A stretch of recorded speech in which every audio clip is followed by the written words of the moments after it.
നമസ്കാരം. ആചാര്യ വിഷ്വൽ മീഡിയയുടെ പുതിയൊരു എപ്പിസോഡിലേക്ക് എല്ലാ മാന്യ പ്രേക്ഷകർക്കും സ്വാഗതം.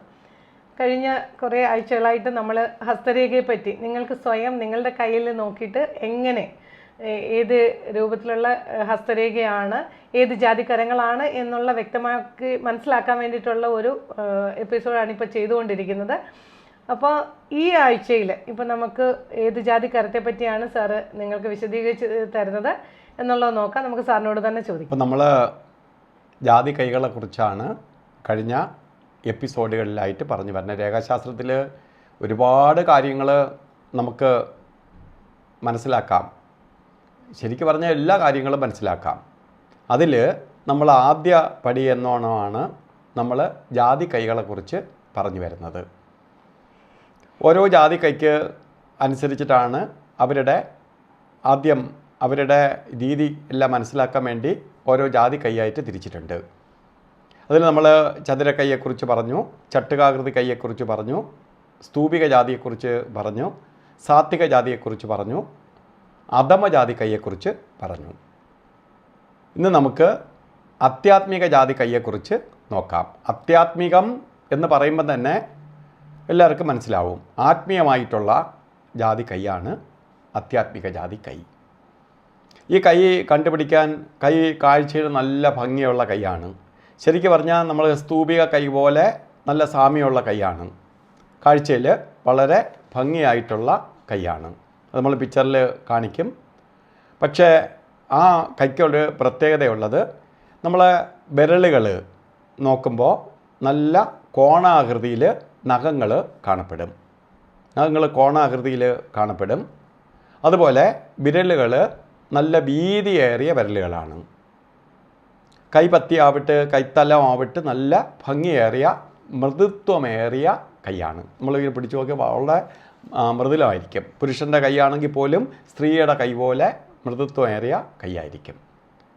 അപ്പോൾ ഈ ആധ്യാത്മിക ജാതി കൈക്കാരുടെ സ്തൂപിക കൈ പോലെ പ്രത്യേകതയുള്ളതാണെങ്കിൽ പോലും ആധ്യാത്മിക ജാതി കൈക്കാർ ദൈവീയ കാര്യങ്ങളിൽ വളരെ സമർത്ഥരാണ്.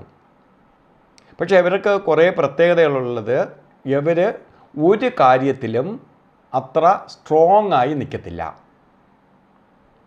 കുറച്ച് ദിവസം ഒരു കാര്യത്തിന് പോകുമെങ്കിൽ അത് വിട്ടിട്ട് അടുത്ത കുറച്ച് ദിവസം അക്കരെ പച്ച കണ്ട് ചാടിക്കളയും. ഒന്നിനോടും പ്രത്യേകം തൽപരരല്ല.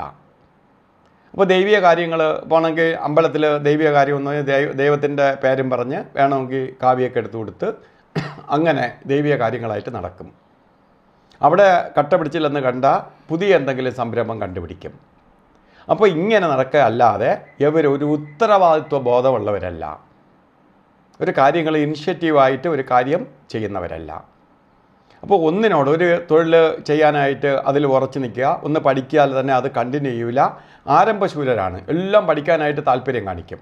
പിന്നെ എന്ത്, എന്നെ കൊണ്ട് പറ്റും, ഞാൻ അതിൽ ചേരാം എന്ന് വെച്ച് രക്ഷകർത്താക്കളുടെ പൈസയൊക്കെ കളയണമല്ലാതെ കുറച്ച് ദിവസം കഴിയുമ്പോൾ അത് വിട്ട് വേറൊന്നിലാണ് ഏറ്റവും ചാൻസ് ഉള്ളത് എന്ന് പറഞ്ഞ് അവരതിലേക്ക് ചാടിക്കളയും. അപ്പോൾ ഇവരെ എന്ത് ചെയ്യണം? കുതിരയെ കണ്ണ് കെട്ടി കൊണ്ടുപോകും പോലെ നമ്മൾ കൊണ്ടുപോയില്ലെങ്കിൽ ഇവരെ ജീവിതം പരാജയപ്പെടും.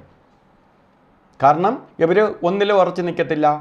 കാരണം പഠിച്ച് കുറേ അങ്ങോട്ട് പോകുമ്പം പറയും പഠിത്തം കൊണ്ട് നേട്ടമില്ല, ബിസിനസ്സിലാണ് നേട്ടം, ഞാൻ ബിസിനസ് ചെയ്യാൻ പോവുകയാണ്. വീട്ടിൽ ഉള്ളവരെ സമ്മർദ്ദത്തിലാക്കി ബിസിനസ് സ്റ്റാർട്ട് ചെയ്യാൻ ശ്രമിക്കും. ആ ബിസിനസ് കൊണ്ടുപോയാലോ അതും സൂക്ഷിക്കില്ല, അതും കളയും. ഇങ്ങനെ ഇവർ ജീവിത വിജയം വരാത്തവരാണ്. അതുകൊണ്ട് ഏറ്റവും പ്രധാനം ശ്രദ്ധിക്കേണ്ടത്, ഇവരെ ബിസിനസ് ആദ്യ കാര്യങ്ങളിലോ ഒന്നും തിരിച്ചു കൊണ്ടുപോകരുത്. ഇവരെ ഏതെങ്കിലും ഒരു വിദ്യ പഠിപ്പിച്ച് ഏതെങ്കിലും ഒരു കോഴ്സ് എടുപ്പിച്ച് അത് കംപ്ലീറ്റ് ചെയ്യിക്കാൻ ശ്രമിക്കണം. അല്ലെങ്കിൽ അവരാ വിദ്യയും ചെയ്യൂല, അവർ ജീവിതം പരാജിതരായി മാറും. അപ്പോൾ ഇങ്ങനെ അവർ ദൈവീയത്വം പറഞ്ഞ് ഓരോരോ കാര്യങ്ങൾ പറഞ്ഞ് നടക്കുന്നവരാണ്. അകലെ സത്യസന്ധരാണ്, ആരെയും ചതിക്കുന്നവരൊന്നുമല്ല. സ്വന്തം ജീവിതത്തിൽ പരാജയപ്പെടും. അപ്പോൾ സ്വന്തമായിട്ട് ഒരു കാര്യം നടത്തിക്കൊണ്ടുപോകാൻ കഴിവില്ലാത്തവരാണ്. അതുകൊണ്ട് പ്രധാനമായിട്ട് ചെയ്യേണ്ടത് എന്താണ്? ഇവരുടെ ജീവിതം സക്സസ് അല്ലാത്തത് കൊണ്ട് ഇവരെ ആകിലും കല്യാണം കഴിപ്പിക്കാതിരിക്കുന്നതാണ് നല്ലത്. കല്യാണം കഴിപ്പിച്ചാൽ എന്താ സംഭവിക്കും? ആ കുട്ടിയുടെ ജീവിതവും കൂടി പരാജയമാവും. കാരണം അതിനെയും നോക്കത്തില്ല. പിന്നെ നല്ല സാമർഥ്യമുള്ള ഏതെങ്കിലും കുട്ടികളാണെങ്കിൽ അവർ ജീവിച്ചു പോകും. അല്ലാതെ ഭർത്താവ് എന്ന നിലയിൽ അവരുടെ ഇഷ്ടാനിഷ്ടങ്ങൾ നോക്കുന്ന ആളായിരിക്കത്തില്ല. അപ്പോൾ ഇങ്ങനെ കുറേ ഡിഫക്റ്റ് ഉള്ള ഒരു കൈയും കൂടിയാണ് ആധ്യാത്മിക ജാതി കൈ. അവർ ദൈവിക കാര്യങ്ങളുമായിട്ട് നടക്കും. അവർ ശരിക്കും പറഞ്ഞാൽ കപട സന്യാസിയൊന്നുമല്ല, ദൈവകാര്യങ്ങളിലൊക്കെ നടക്കും. അവർക്ക് ആത്മാർത്ഥതയുണ്ട് എല്ലാമാണ്. പക്ഷെ ഒന്നിലും അവർ ശോഭിക്കത്തില്ല, ഒന്നിലും അവർ ഉറച്ചു നിൽക്കത്തില്ല. അങ്ങനെ മനസ്സ് ചഞ്ചല മനസ്സോടുകൂടി സഞ്ചരിച്ചുകൊണ്ടിരിക്കുന്നവരാണ്. അതുകൊണ്ടാണ് അവർ ഒരിടത്തും രക്ഷപ്പെടാത്തതിന് കാരണം. അപ്പോൾ ഈ കൈയാണ് നമ്മളെ കുട്ടിക്കാണ് വന്നാലും നമ്മൾ വളരെ ശ്രദ്ധിച്ച് കൊണ്ടുപോയില്ലെങ്കിൽ ജീവിത വിജയം വരാത്ത ഒരു കയ്യും കൂടിയാണ് ആധ്യാത്മിക ജാതി കൈ. ഇന്നിപ്പം ആധ്യാത്മിക ജാതി കരങ്ങളെ പറ്റിയാണ് സാറ് പറഞ്ഞു തന്നിരിക്കുന്നത്. ഇതിനെപ്പറ്റി കൂടുതൽ അറിയുന്നതിന് വേണ്ടിയിട്ട് സാറിന് നേരിട്ട് നിങ്ങളുടെ കരങ്ങൾ കാണിച്ചിട്ട് നിങ്ങൾക്ക് സംശയം ഇപ്പോൾ ഏകദേശം നിങ്ങൾക്ക് മനസ്സിലാവും. സാറ് അത് നമുക്കൂടെ പഠിക്കത്തക്ക രീതിയിൽ തന്നെയാണ് സാർ ഇത് റെക്കോർഡ് ചെയ്ത് തരുന്നത്. അപ്പോൾ ഒരേ ഒരു കാര്യം പറയാം, ഇതിനെപ്പറ്റി കൂടുതൽ അറിയണമെങ്കിൽ നിങ്ങൾക്ക് സാറിനെ നേരിട്ട് കണ്ടിട്ട് കരങ്ങൾ കാണിച്ച് ക്ലിയർ ചെയ്യാവുന്നതാണ്.